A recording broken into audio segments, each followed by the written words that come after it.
We do have, every week I say that I need a whistle and I never get one. Someone needs to bring me a whistle.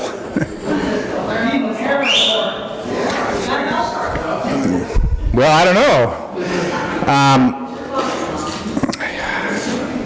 We do have a lot of folks right now who are homesick. We've got some COVID current in the church. So keep those folks in your prayers. We are today going to continue with lesson 11. I apologize. I heard a report back that the video of last week was hard to understand. And that's unfortunate because that is a good video. I don't know where I got that, but when I listened to that, I thought this is actually a very good message. So we are in the process of getting some speakers put in this room that will improve the sound quality coming out of the television, and that should be done, I think, in the next few weeks.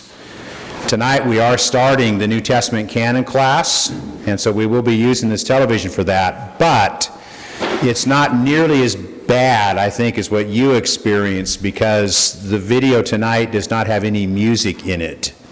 But I was told it was a man speaking with music in the background, and that was very hard. So this is just a man standing like I am and speaking, and so I think it'll be fairly easy to hear, and it will improve in coming weeks. Also, I do have closed caption for anybody.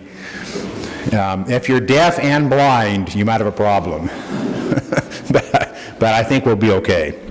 Lesson 11 is where we're at, climate change and radical environmentalism. I do have a few copies of the notes because, we've been kind of hit and miss on this. So if you need notes or if you either never received them or you've lost them, I have a few. Anybody else?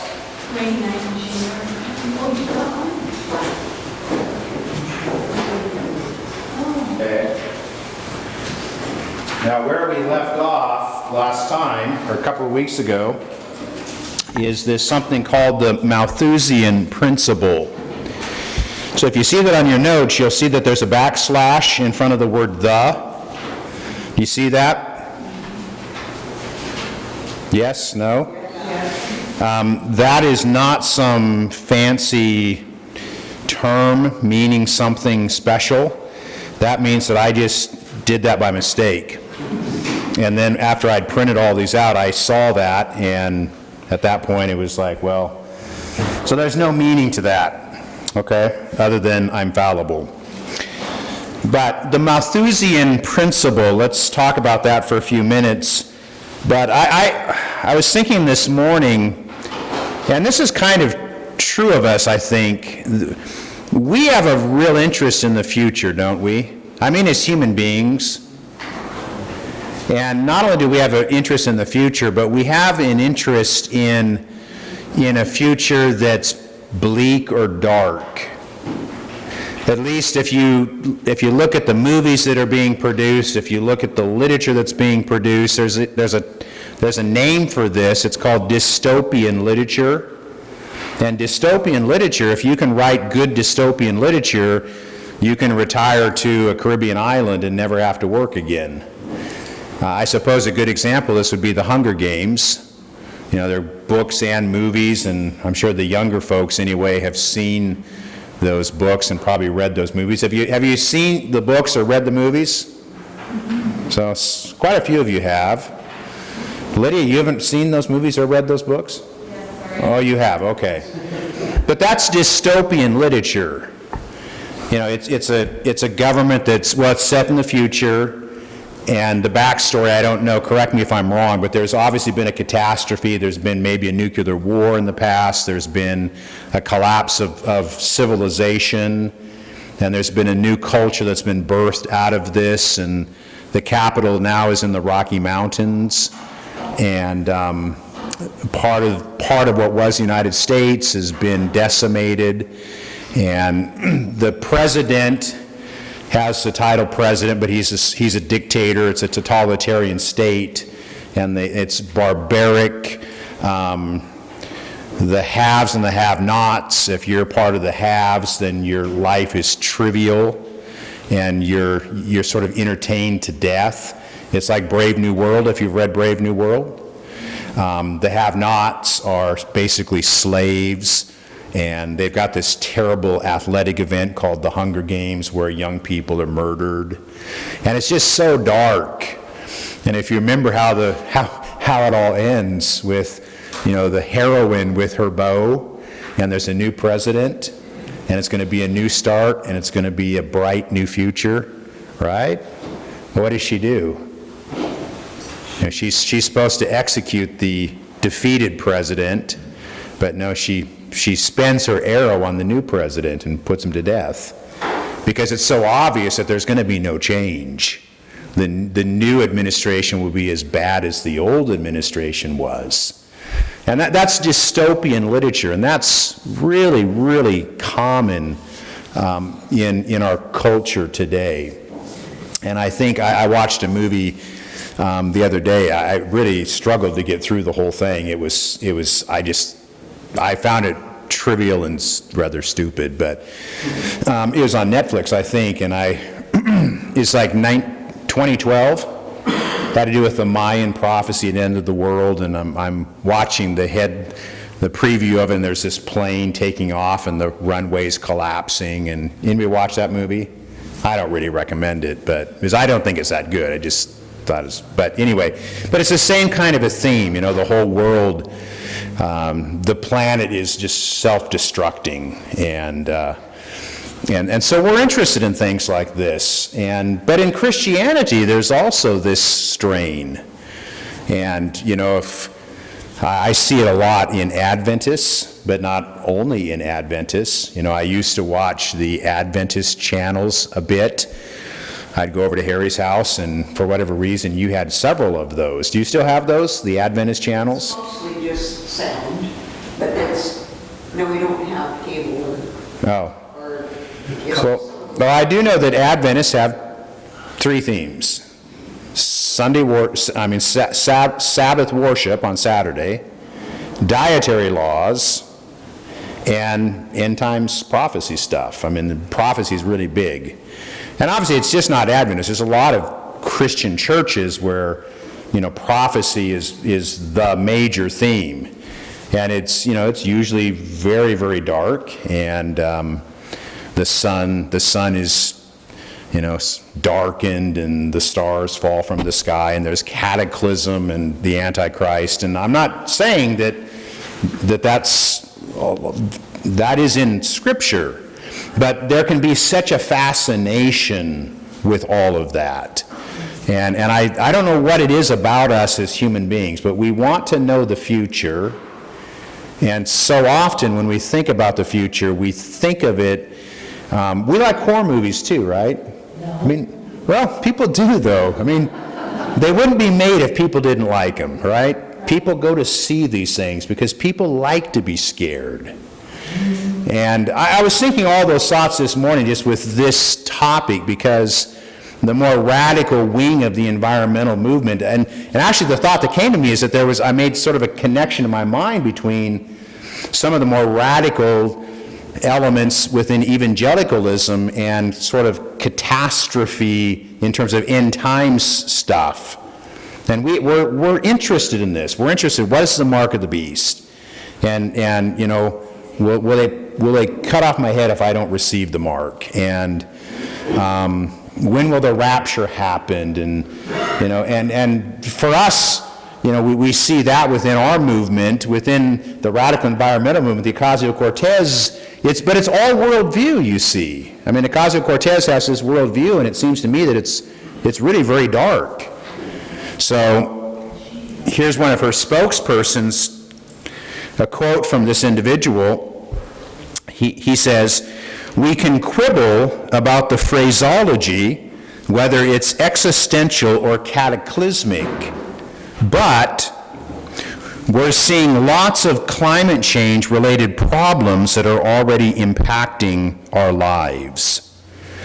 So he's suggesting it's going to be very, very bad. And he's saying we can quibble over what word we want to use. It's going to be existential catastrophe or just catastrophe, but it's going to be a catastrophe. And then the author of where I found this, he goes on to make this comment. I thought this was interesting. He says, but if that's the case, the impact is dwarfed by the 92% decline in death by decade toll for natural disasters since its peak in the 1920s. You understand what he just said? There's been a 92% decline in deaths on average per decade since the 1920s from natural disasters.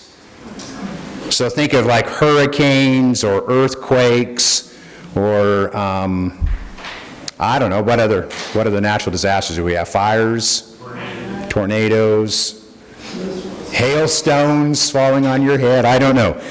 But there's been a 92% decline in deaths from 1920 to 2020 if you count those deaths over a 10-year period. So every decade, it's been declining. In that decade, in 1920, 5.4 million people died from natural disasters. In the 2010s, just 0.4 million did. Moreover, that decline occurred during a period when the global population nearly quadrupled. Now, you don't hear that sort of stat, do you? You hear the total opposite, that tsunamis are worse and earthquakes are going to be worse and, forest fires, of course, are worse and the world's falling apart and it's doom and gloom. But here's actually a brute fact, and brute facts are hard things sometimes. In the last 100 years, the number of people dying from natural disasters has decreased 92%, even though the Earth's population has, doubled several times over. So, with all of that, and part of the reason for this is actually what we're going to talk about right now. Well, actually, I guess it's one of the coming points. The Malthusian Principle, what is that? Do you know what that is? Have you ever heard of it before? I know that you have, because Marilyn has. She mentioned it a couple weeks ago. It's a population is just going to overwhelm natural resources, and we're all going to die. Yes. And so it is this idea that as population continues to grow. Now, has population grown a lot? Right, it has. What is it today? What's that? 7.5 billion or something like that. 7 billion. I was going to say 8 billion, but it's probably between 7 and 8 billion. I did read the other day that we can currently feed 10 billion people with current technologies and current resources. Long-term forecast is a dropping population. It is, yes. That's not counting what God will do. Yeah. But the Malthusian Principle is the idea that because of population growth and because of the way we consume resources, that we are going to eventually come to a tipping point, and it's going to lead to mass starvation and unbelievable, human suffering. Now, this has been something that's been said now for a very long time. The Malthusian Principle goes back to a man named Thomas Malthus, and he was actually a minister of the gospel. He was a 19th century English cleric. So this idea is associated with his name, but the idea didn't originate with him. You remember when we started this section of the class, I read to you a paragraph about using up all of our resources, and at the end of that, I asked where that paragraph come from, and it came from Tertullian, the church father from like 1800 years ago. And he was basically saying the same thing that this principle teaches. And so this has proven to be wrong over and over and over and over and over again. The Malthusian principle doesn't play out. And so the answer, or the question becomes, well, why doesn't this actually happen? Okay? And so we're going to look at that. But let me just read, I've got some stuff here in my notes, let me just read this. The Malthusian Hypothesis, named after the English cleric Thomas Malthus, and the principle of sustainable development. Okay, that's a connected idea. What's sustainable development? Sustained development? What would be an example of sustainable development? Solar energy and wind power. Yeah. Solar and wind, nuclear would be the best, but that's not really permissible in our culture. But, fossil fuels would not fall into this category because, it's not a renewable resource, right? There's a finite amount of it, apparently. Apparently, yes. I mean, and there's some debate on that, but apparently, okay? But we do understand that there are certain things that there's a finite amount of it, right? There's a finite amount of copper in the world, and those resources are used in computer processing, and a lot of those things are actually very important. And will we someday run out of those things? That's the idea. So both of these ideas, the Malthusian Principle and sustainable development, both warn against the dangers of exhausting, I think that's a fill-in, the Earth's non-renewable resources. The Malthusians fear population growth, believing that at some point a Rubicon will be crossed and the Earth will no longer be able to supply the needs of a burgeoning population. The predictable result, according to this perspective, will be resource exhaustion and widespread famine, disease, and death. And so it makes me think of that movie that came out years ago of the little robot and Wall-E. Remember Wall-E? And Wall-E finds a more advanced robot who becomes his girlfriend. But Wall-E's on the planet. We've trashed the planet. It's a wasteland, okay?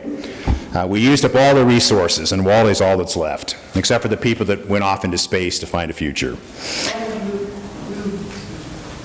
Rubicon is you cross a point where there's no turning back.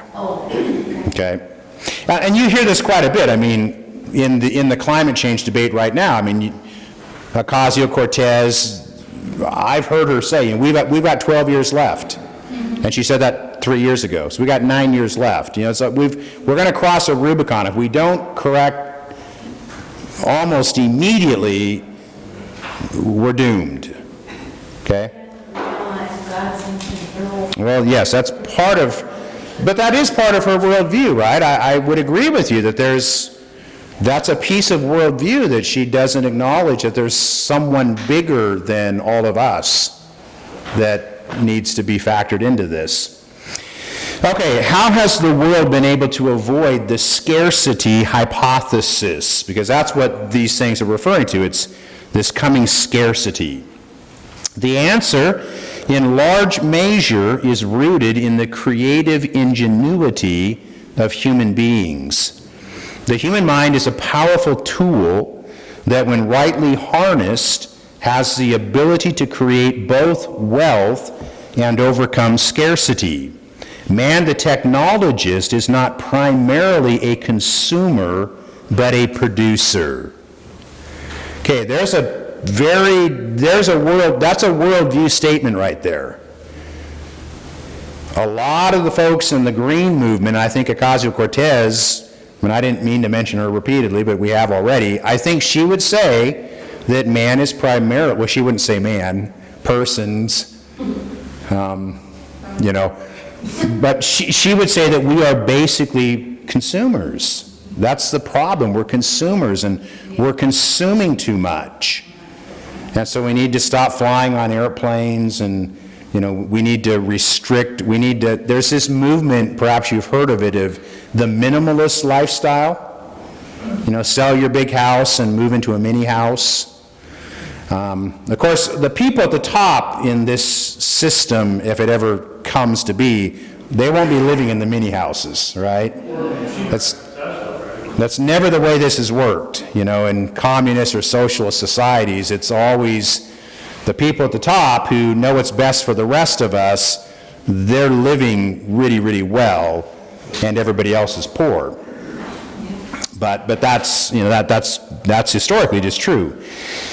So these folks would say that we're consumers primarily, but a different worldview would say that we're producers. And so people aren't pollution, they're the solution. Okay? It's a very different way of thinking about this.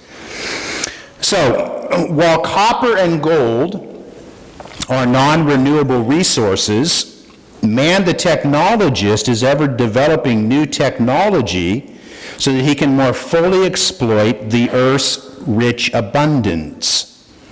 There's worldview in that statement, the earth's rich abundance.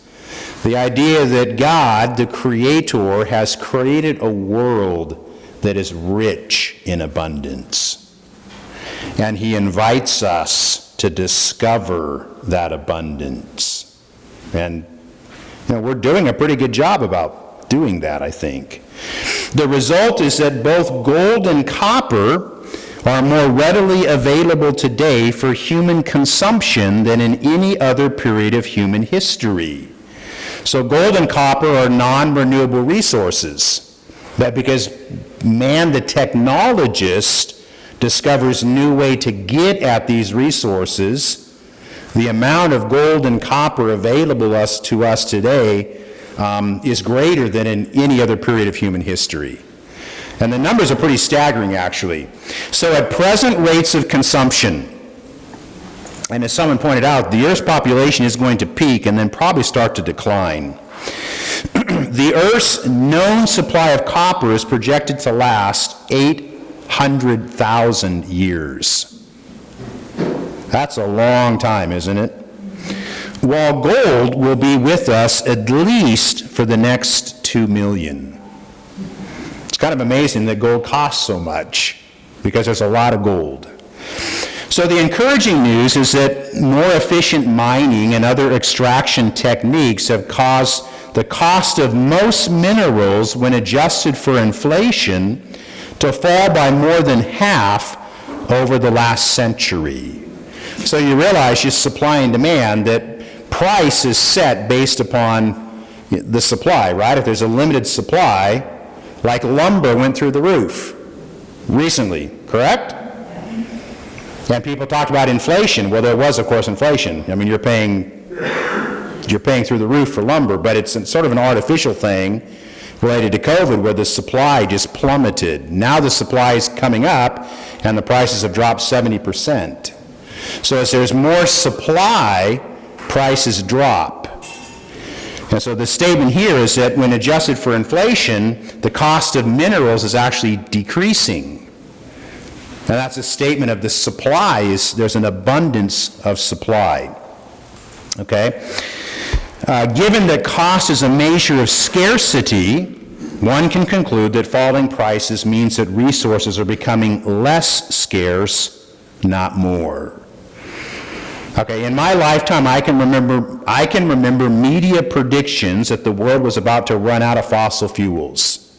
Some of you remember this? You remember in the 1970s and the line for gas, and there's a lot of fear back then about our future. Today, with the advent of shale fracking, the United States has doubled her known oil reserves since 2009. Since 2009, we've doubled our known reserves and reached energy independence. Although I think it's right to say that the Biden administration is working pretty hard to give that away. So the Malthusian Principle is wrong because people are not pollution, but the solution, not cancer, but an answer. And see, all of this is connected to worldview. How do you understand our God is creator and provisionary provider who's created a world of abundance rather than a world of scarcity? And how do you understand human beings created in the image of God? And whatever image of God means, and of course, you may or may not know this, the theologians have been debating for centuries what image of God means. It does mean this. If you go to Genesis chapter 1, when the Bible says that men and women are created in the image of God, and then asks the question, what is God doing in Genesis chapter 1? And what is he doing? He's creating, right? And so the ability of God to create, we mirror that in some much, much smaller way, of course. But the idea of our ability to create things, our ability to, human beings are ingenious. We really are. And so the Malthusian principles never come to pass, and I don't think it really ever will come to pass under normal circumstances because of who we are and who God is. And all of that's connected to worldview. Just as an example of what you're saying, this is a subject near to my heart, but we live in an ag area, right? And ag has a really amazing story to tell in regards to ingenuity and so on. So, if you just take milk production, in the 20s, there was something like, there may be our quarter, or 20% of the dairy cows that there used to be in the 20s, right? But they make, wait, guess what? The total milk produced, way more. And so when you think about, for instance, and these are all advances made because of genetics and nutrition. And so when you think about, you frequently hear, cattle are contributing to greenhouse gas, right? And so they use bird method and so on. But if you want to use carbon footprint as a currency of discussion, whether you agree with it or not, the carbon footprint from a pound of milk produced today is far less than it was in the 20s. And the reason is because you only have to feed 20% of the cows compared to what you used to feed to get lots more milk. You see what I'm saying? And similarly, I learned this from Alan in regards to, farming technology that Alan, hopefully I represent you correctly. Alan told me, farmers around here will not buy a tractor that does not drive itself.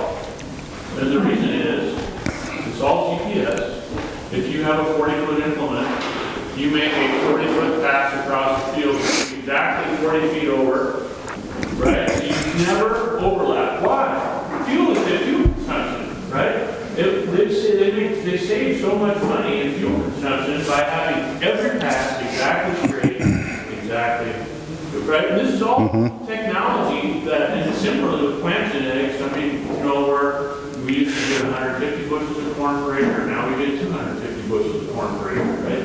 And not necessarily more fertilizer. There's a lot more, it's a lot more careful application of fertilizer or something like that. So these are things that, your average Portlander does not understand. And we live in an area that is tremendously productive. A lot of science. A lot of technology.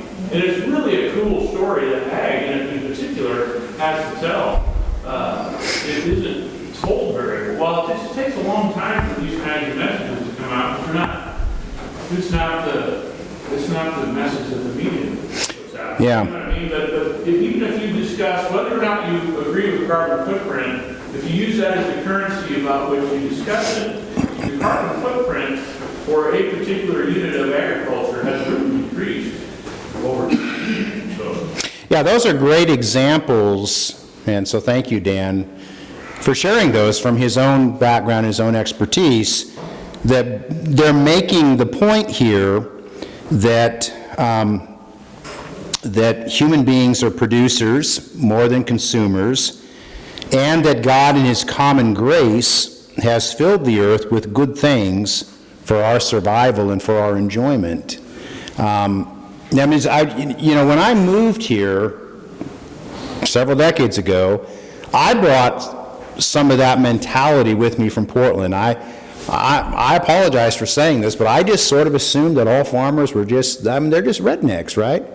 They just put a hole in the ground, throw a seed in there, and garden hose, but I've a long time ago realized how wrong that perspective was. You start thinking about the irrigation technology in this area and the genetics that go into, hybrid crops and so forth, and you realize that ag is very high-tech, and the percentage of people today that are given to agriculture versus 100 years ago or 200 years ago were, I don't know the statistics, but probably 95% of people a couple hundred years ago were involved directly in agriculture.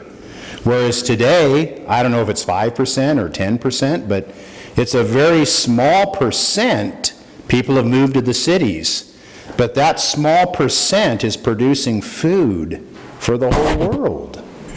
And it's an amazing story of the Malthusian Principle just isn't not realized because of human technology and ingenuity and God's provision of a rich world. I'm not sure as to if anybody's heard this yet, but one of the biggest ozone layer holes has just recently sealed up. That does that. It opens up and then. Yep, and I know that was one of the biggest things that's our next list we're talking about. That there's holes in the ozone because of how much pollution, but the biggest one just recently sealed up. One thing that's made me crazy over the years is you see pictures of starving orphans and it's like, see, there's not enough. What makes me crazy is there's plenty enough to go around for everyone, that it's corruption. And, some are getting rich and they're withholding from those who need it. So I think there is enough for everyone. Yes, there absolutely is. Again, that's worldview too. Do you think of the pie of resources as can it expand?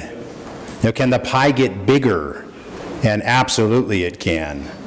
And yes, there are people in this world that are impoverished, and it's government corruption that is the number one explanation for that. Spoiling or something like that, so it's a lack of. But this again goes to worldview, and it goes to all the folks in our culture who are endlessly criticizing our systems, while our border is being overwhelmed by people who want to come here because of the wealth of this country. Okay? Here's another, I read this recently in a podcast. I thought this was interesting. The West is in a major drought, right? And it's been going on for a number of years now, and maybe I saw recently Lake Powell. If you go to Lake Powell, you can see things that people haven't seen in many, many, many decades because the water is down so low. And so I was listening to a podcast. They were talking about the drought in the West, and I thought this was interesting. Despite the high heat and drought conditions, cities in the West like Phoenix, Las Vegas, Salt Lake City keep growing. And while conditions are dire, some scientists say water conservation has come a long way and will continue to improve, especially as drought conditions become more usual. So Catherine Sorensen, director of Kyle Center for Water Policy at Arizona State University, here's a quote. In the state of Arizona as a whole, we use about the same amount of water today as we did in the 1950s. But our population has grown by 5 million people. We have become so much more efficient with our water use that as we've continued to grow, we've used essentially the same amount of water that was used in the 1950s. Now, I don't know what the population of Arizona is. What's the population of Oregon, roughly? It's between 3 and 4 million, I think, right? The whole population of the state of Oregon, I think, is between 3 and 4 million, probably. So Arizona has grown by 5 million people since the 1950s. And yet, they're using the same amount of water they used back in the 1950s. And why is that? Well, that's technology. So, you know, the Malthusian folks would say, Arizona, they should all be dying of thirst, you know, drought. But they're not. There is a problem, and it's for whatever reason. I mean, it's probably mostly, I would think, you know, just seasonal, but technology makes a huge difference. One other place we could go in our Bibles, look at Job 28. I've always thought Job 28 is just an interesting text that touches on just a few of these things. And in my older Bible, I have these verses underlined, which would help us. I just would read my underlines.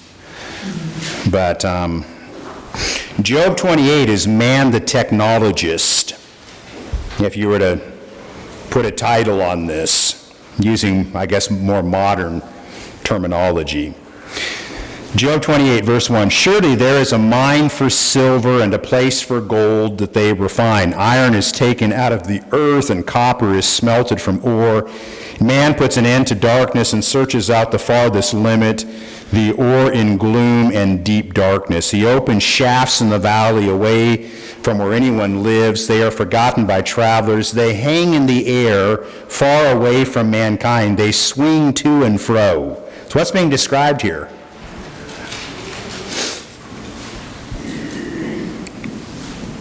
Anyone?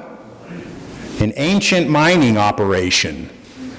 You know, they swing to and fro. I mean, it sounds like to me these are guys on ropes, and they've been lowered down into this shaft, and they're swinging back and forth. Yes, for the earth, out of it comes bread, but underneath it is turned up as fire. Its stones are the place of sapphires. It has the dust of gold. This is a path that no bird of prey knows. The falcon's eye has not been seen in it. You think of these amazing birds that can be flying way up in the air and they can see a mouse far below, or they can see a fish underneath the surface of a lake, and they swoop down and they capture that prey. But this is poetry, essentially. He's saying none of these birds with their excellent vision knows these places. Only man knows these places of God's creatures. Verse 9, man puts his hand to the flinty rocks. He overturns mountains by the roots. I mean, that's hyperbole, right? I mean, we've not been to the roots of the mountains, but apparently these guys went pretty deep. They cut channels in the rocks and so forth. He dams up the streams, verse 11, brings things that are hidden to light.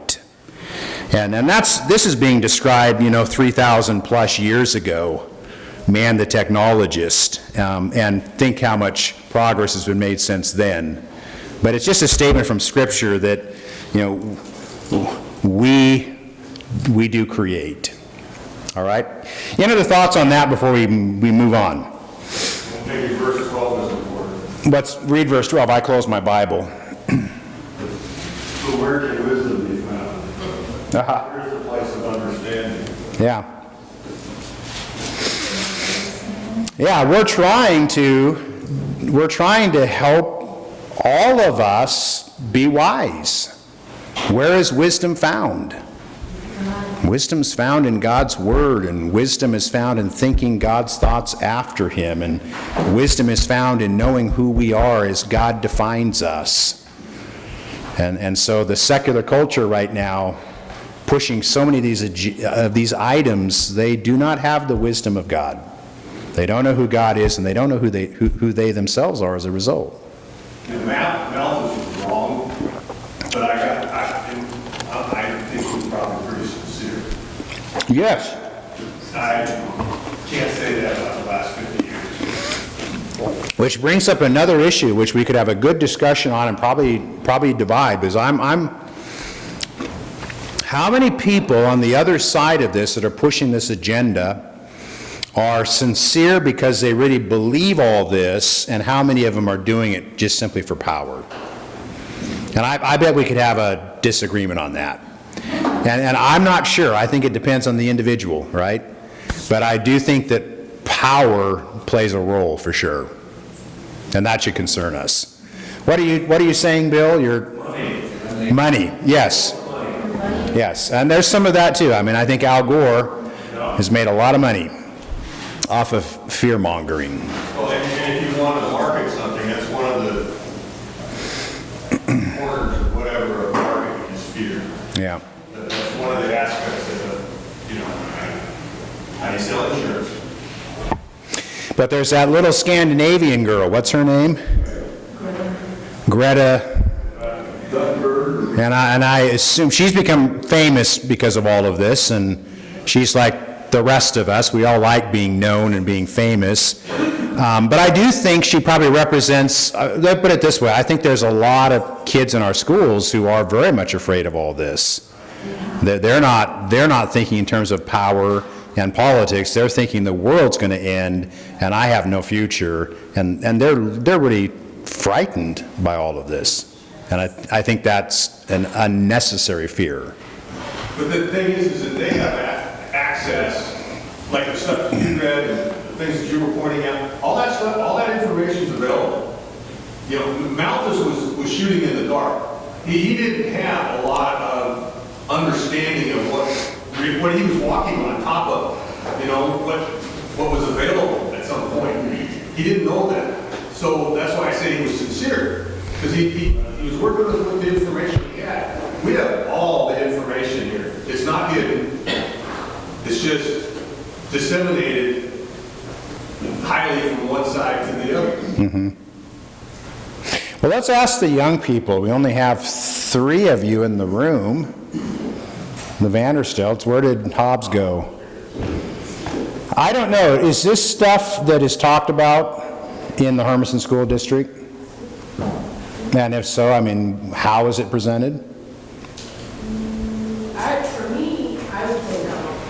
So climate change issues are not something that the Hermiston School District is talking about? No, I don't think Huh. Lydia did have some, there's one teacher, it depends on the teacher. Because Lydia did have some interesting worldview type issues from one particular teacher early on. Yeah. just last weekend. Yeah, so, Pastor, for people who want to kind of keep track of this, the best skeptical climate website is What's Up With That, and Watts is WATTS, named after Anthony Watts. Anyway, it just compiles and discusses everything that comes up, and it's very, very, sometimes it's extremely technical, but for the most part, it gives you an idea of what things are going on. You should give me that address, because I've never heard of that before, and I would look at it. Yeah, Maria? Well, do you remember years ago we were watching the little movie Happy Feet? It's a little penguin movie for kids. So you're watching the earth is, falling apart, and then it's these little penguins, and then up comes a view of a church and these terrible humans, and it was, people are the problem, people are what's wrong. Yeah, the message in that movie, takes us back many, many years. I had little kids, but I remember that movie and that the penguins, and yes, and the message in that movie was people are the problem, and especially Christian people are the problem.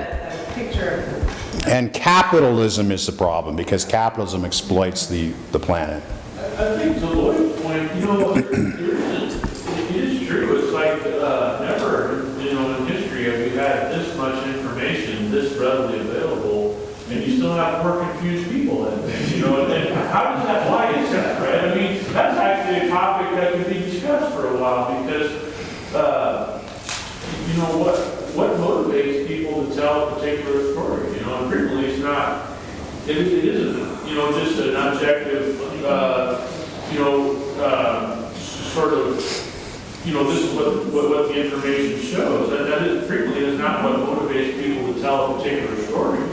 It's a worldview. It is a worldview. So I think that's People can look at the same data and see it in diametrically opposite ways based on worldview.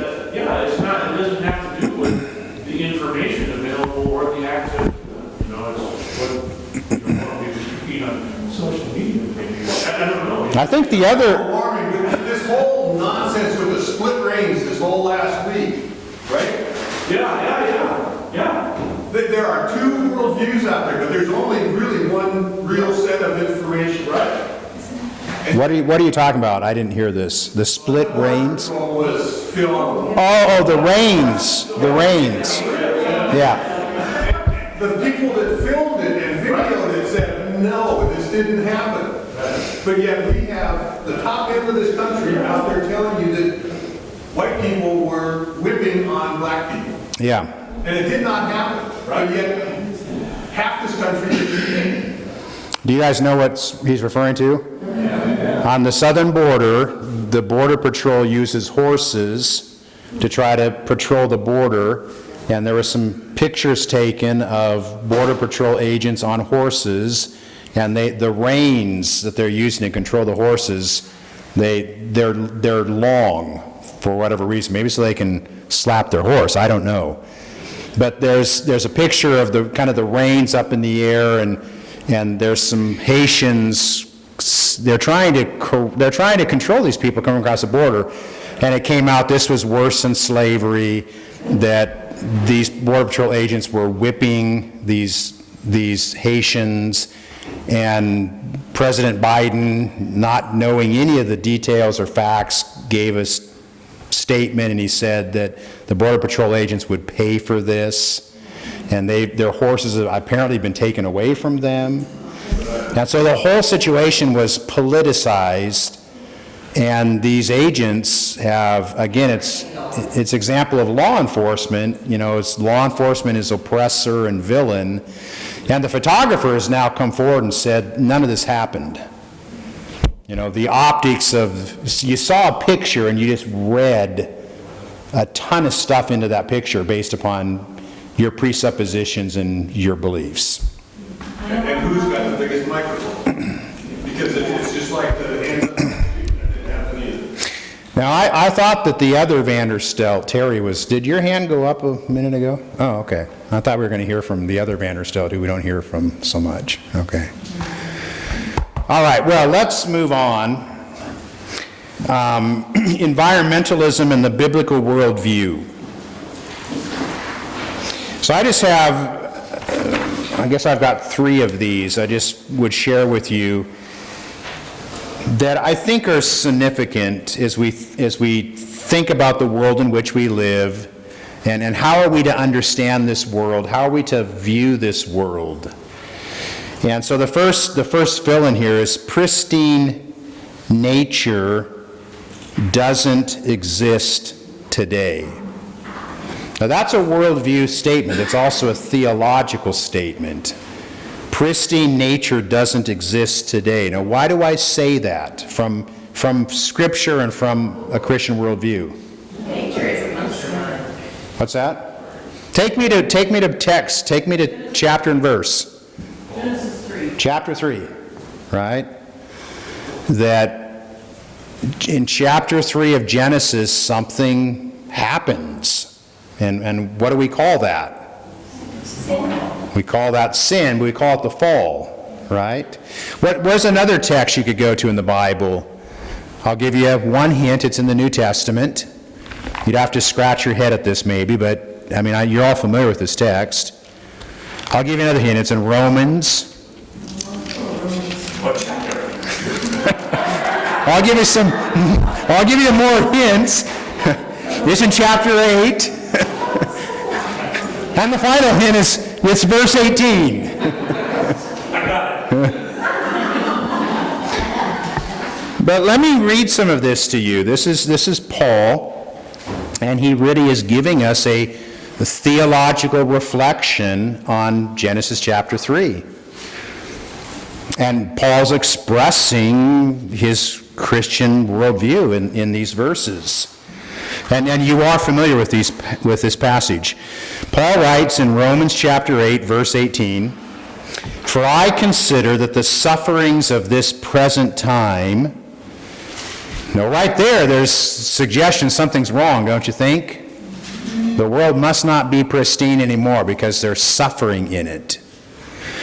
"The sufferings of this present time, this present age," the age as we know it now. It's an epic of a chapter within redemptive history. But that chapter will end. The sufferings are not worth comparing with the glory that is to be revealed to us. Now, isn't that a hopeful verse? Yeah, that means that dystopian literature that we talked about earlier isn't the end. There might be darkness before dawn, but the biblical worldview is ultimately an incredibly hopeful worldview. It's the glory that's coming. But then he goes on to elaborate, verse 19, for the creation waits. And of course, he personifies creation here. Creation is thinking, okay? We realize that creation, for the most part, doesn't think. I mean, trees don't think. I mean, people think. My dog Rosie thinks at some level, I suppose. But he's personifying nature. For creation waits with eager longing for the revealing of the sons of God. For the creation was subjected to futility, not willingly, but because of him who subjected it in hope. And I think that's going back to Genesis 3. That's going back to the fall. That the creation itself will be set free from its bondage to corruption. So right now, creation is in bondage and it's in a state of corruption. And we see that, don't we? Yes. I mean, do you feel that in your own body? Weeds. What's that? Weeds. Yeah, Genesis 3, it's thorns and thistles, right? I had a video feed with Seaside the other day, and his face is on the screen and my face is on the lower part of the screen because we're like linked together, and I'm using my phone to snap pictures. And I told him I was doing this, and then I told him, we've never looked more alike. There's two bald men, right? Seaside's bald because he's lost his hair in the military. I'm bald because of this verse right here, bondage to corruption. And there's not a lot I can do about it, is there? I mean, I can jog more and I can try to stay in shape, but let's just face it. I mean, unless, males reach peak around 25, I think it is. Whatever it is, I mean, you start to go downhill. But we're going to be set free from bondage to corruption to obtain the freedom of the glory of the children of God. Now, scientifically, what do we call this? There's a law for this, right, Dan? What is it? The law that the universe is winding down. Entropy, right? As I understand it, that the universe is... How would you interpret... Do you have a thought on that? Okay. What's that? Okay. For we know that the whole creation has been groaning together. Now, again, creation's being personified. Does creation groan? I mean, it kind of does. An earthquake is groaning, but this is thinking of creation as like mentally thinking and groaning. Creation doesn't do that, but we do it for creation. It's the language communicates. It's intentional, the way he's writing this. Creation groans together in the pains of childbirth until now. So the idea that creation is going to be rebirthed. John 3 talks about, you cannot see the kingdom of God unless you are born again. How men and women are dead in sin and need to be spiritually reborn. This is saying that someday creation itself will be reborn. And imagine a woman in the midst of delivery and the groaning of all of that, but she's giving birth to a new world.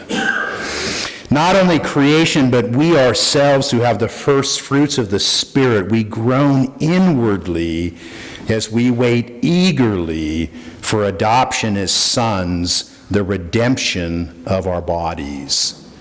Now, Paul earlier in Romans has talked a lot about adoption.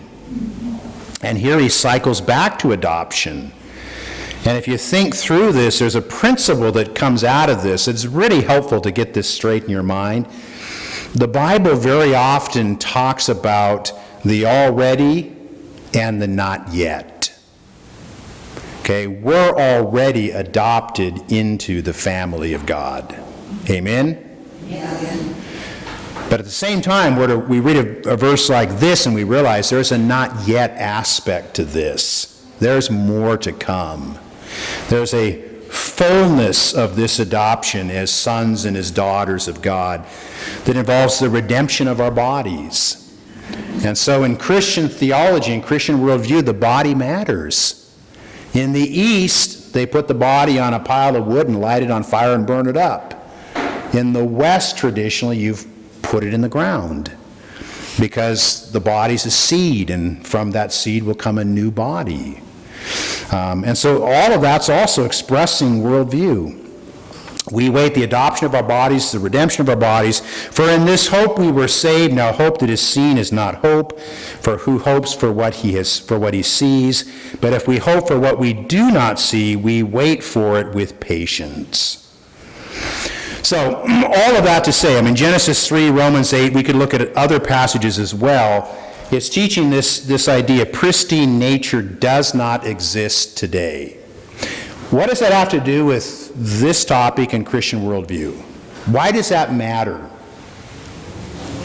Can anybody anticipate what I'm thinking at this moment? I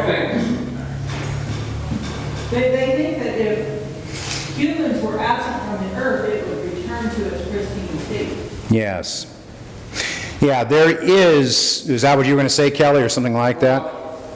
You have to go back to the second law of thermodynamics. Everything starts in a state of order and gradually disintegrates into this order. Yeah. And as we age, you take a look at our high school pictures, you see that phenomenon. Or the grade that I'm looking at right now in your... The same thing is taking place with this earth until we will be redeemed by Christ. And then the second law of thermodynamics no longer exists. Yeah. But along with that, the secular worldview, so often you do hear this, if not stated quite this way, but it is this idea that pristine nature knows best. And the world is best left unchanged or uninfluenced. Let me just, we got to close. I see I'm looking at the clock here. Let me just read this final paragraph and we'll end for today. Christians have been far more heavily influenced by non-Christian worldviews than we are likely aware of. For instance, most of us are familiar with the common claim that nature knows best. I don't know where that comes from, but we've all heard that before. That claim is usually presented as a reason for leaving nature as it is, the assumption being that nature is pristine and any tampering with it will destroy its perfection. I'm just asking the question, is that true? The teaching of Genesis 3 and throughout the Bible is that nature doesn't know best. Fallen creation is dangerous and even deadly. Okay, and I've said many times, strip a man down to his underwear, throw him in the Multnomah National Forest, he won't live long, right? Is it the Multnomah? No, it's the Mount Hood National Forest.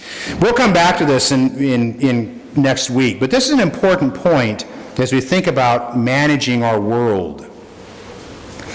If we say nature's pristine, we're going to take a hands-off approach.